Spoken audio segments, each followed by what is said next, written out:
Hi, I'm Robert, and you're listening to my first podcast episode.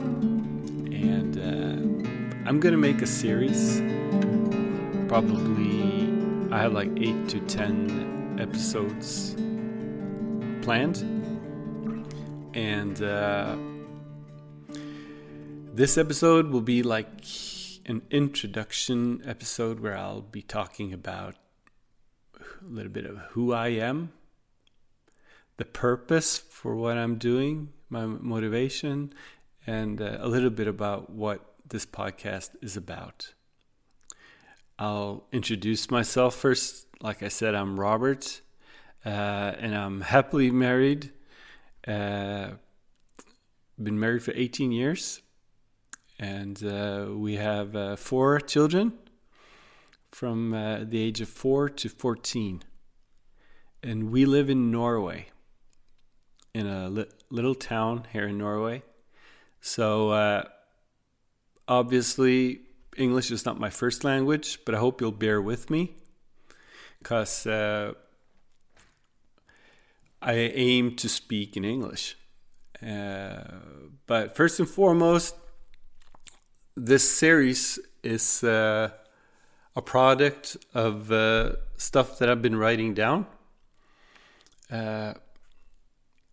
And I wrote in English, so that's why I'm thinking I'm going to make this in English as well. Speak it out.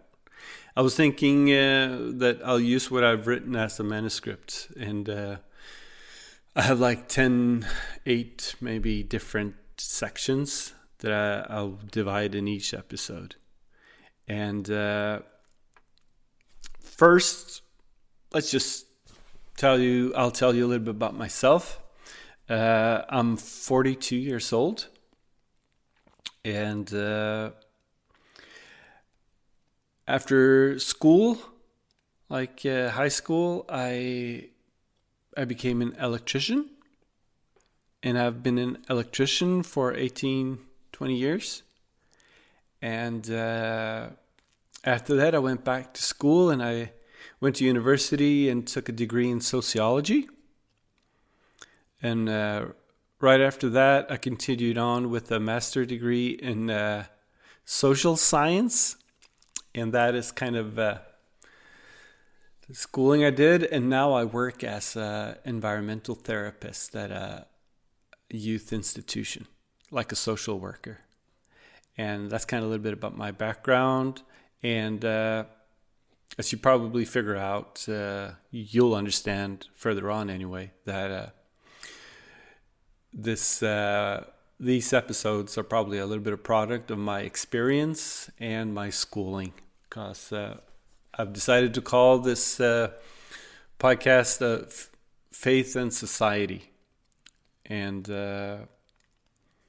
by doing so, I'll use what I've learned in life, and of course I'll use what I've learned in academia as well.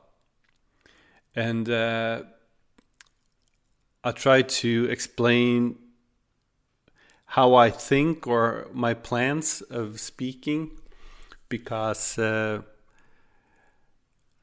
want to talk about what I have processed. So I have learned a lot of different things from, brilliant people and many books and lecturers and people in life. So, and I don't mean to not give credit if that happens, but what I desire to do is to share what I've processed. So it's not like I'm not taking from academia and then just sharing it forward. It's kind of went through the process of, so it's a lot of my thoughts. And of course, my thoughts are product from society and from who I've learned from and things I've experienced. So after saying that, this podcast will aim to talk about truth and objectivity to truth. And now I'll try to share what the episodes will be a little bit about. And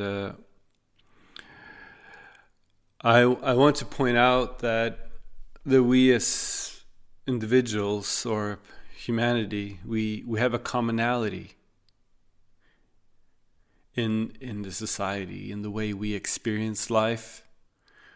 We come from different parts of the world, but we being people and individuals, we have a commonality in this life experience. And I want to focus on how we encounter and how we try to understand the world we live in. And in that sense, or from that perspective, I want to focus on that there has to be something that is true in our experience. Something that is like an element outside of ourselves, our being, that holds the value of being absolute truth. Which we as humans, we try to understand. And we have used all our history to try to understand what's right and what's wrong, what is truth and what is false. And we, because of our limitations, we don't all the time succeed. And we have the possibility to pollute as we try to describe and understand what we see and what we understand. And by saying pollute is that it'll be not all the way accurate, but it'll be as accurate as it can be. And the accuracy is probably influenced by motivation and knowledge, experience, where we come from. And so I think that humanity has the ability to know what is right, what is true, what is real, but not without limitations. In as far as we've come in insight. And I also want to share at the same time that an aspect of this series will be about faith. And that is that we as individuals or as society, we can't possibly function without activating faith. And by that, I'm meaning trust. Like, I know that the sun is going to come the next day. It lies hidden from my physical understanding or seeing it, but I know from experience and from how I've understood that the world works.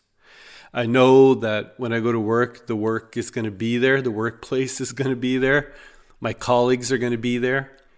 So I drive in understanding and knowing that things I cannot see are there. So we do take a leap of faith, even though it is so subtle and so of course kind of thing in our everyday life. And how we understand the world, we need to allow ourselves to walk or to live in that trust. And it's an abstract or mental activity or a being activity that goes inside us, that lives inside us, and that functions. And what I want to do, though, is to focus on these things and use it in the different episodes here, and hopefully it can be something that you can connect with. So the first, or like the next episode, I'll be trying to speak a little bit about the truth, like what does the dictionary say about truth, and the value of it. And also, I want to use an episode on talking about knowledge and reason. I want to talk about transparency in methods. I want to talk about encounters versus experience, like my truth, your truth, what I've experienced, what you've experienced. I also want to talk about how we experience history, if we have grace, and how we understand the past as individuals and as society and how it affects us. I want to talk about the commonality as we have as humans. And I want to talk about, I think I'm going to call it like an instrument for knowing. Like what part of us do we trust in knowing? I also want to talk a little bit about faith and how it functions in us. So this is kind of my effort to try to give a little bit of background of what I try to say or am going to focus on. And I hope it'll be encouraging and interesting. And I'll be talking as someone who just wants to share what I've been thinking on, and to see if it connects with you, and if it does, I'm glad. Then also be free to contact me. I mean, I'll put my email on the bottom there so you can know how to reach me. And if you disagree, even better, contact me. Because I love to learn, and of course, what I try to write, it doesn't at all fulfill the completeness, but it is an effort and a perspective that I try to come with, and hopefully it makes sense. So that's kind of the plan, and I'll probably later on share a little bit more about who I am and stuff like that. But this is step one. So thank you for listening so far, and I hope that you'll click on the next episode, and have an awesome day.